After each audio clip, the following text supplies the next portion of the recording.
श्री गणेशाय नमः। एसएस गीत भजन पर आपका स्वागत है।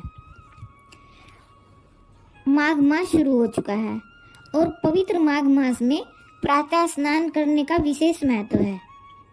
प्रातः स्नान करके माघ महात्म पढ़ने व सुनने से विशेष पुण्य की प्राप्ति होती है।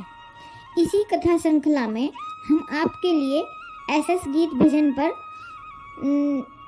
माघ महात्म के सभी अध्याय प्रतिदिन सुनाने का प्रयत्न करेंगे, जिनको ध्यानपूर्वक और श्रद्धापूर्वक सुनकर आप भी पुण्य लाभ प्राप्त कर सकते हैं। जो व्यक्ति सुबह स्नान नहीं कर सकते वो कथा सुनकर भी पुण्य लाभ प्राप्त कर सकते हैं।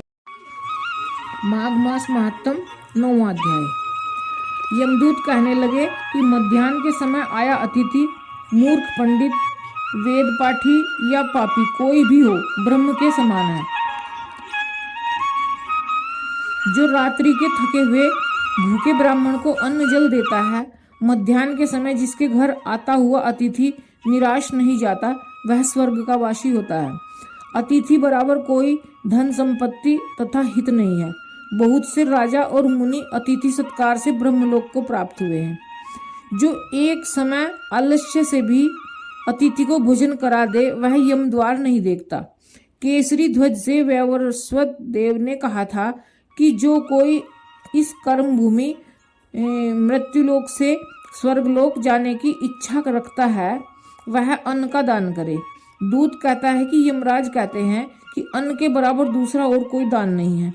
जो गर्मियों में जल, सर्दी में ईंधन और सदैव अन्न का दान करते हैं, वह कभी यम के दुख नहीं उठाते। जो अपने किए हुए पापों का प्रायश्चित करता है, वह नरक को नहीं देखता, और प्रायश्चित न करने वाला मनुष्य नरक में जाता है। जो काया, वाचा और मन से किए हुए पापों का प्रायश्चित करता है, वह देव और गंधर्वों से शोभित स्वर्गलोक को प्राप्त होता है। जो नित्य ही व्रत, तप, तीर्थ करते हैं और जितेंद्रिय हैं, वह भयंकर यम को नहीं देखते हैं। नित्य धर्म करने वाला दूसरे का अन्न, भोजन और दान त्याग दे। नित्य स्नान करने से बड़े बड़े पाप का नाश होकर यम को नहीं देखता। बिना स्नान पवित्रता कैसे हो सकती है? जो मनुष्य पर्व के समय चलते जल में स्नान करते हैं, वह बुरी योनि नहीं पाते हैं, न ही नरक में जाते हैं। माघ मास में प्रातः स्नान करने वाले मनुष्यों को नियम पूर्वक तिल, पात्र और तिल कमल का दान करना चाहिए। यमदूत कहते हैं कि हे विकुंडल, पृथ्वी, सोना, गो आदि परम दान करने वाला स्वर्ग से नहीं लौटता। बुद्धिमान पुण्य तिथियों, व्यातिपात, संक्रांति आदि को थोड़ा सा दान करके भी बुरी गति को नहीं प्राप्त होता।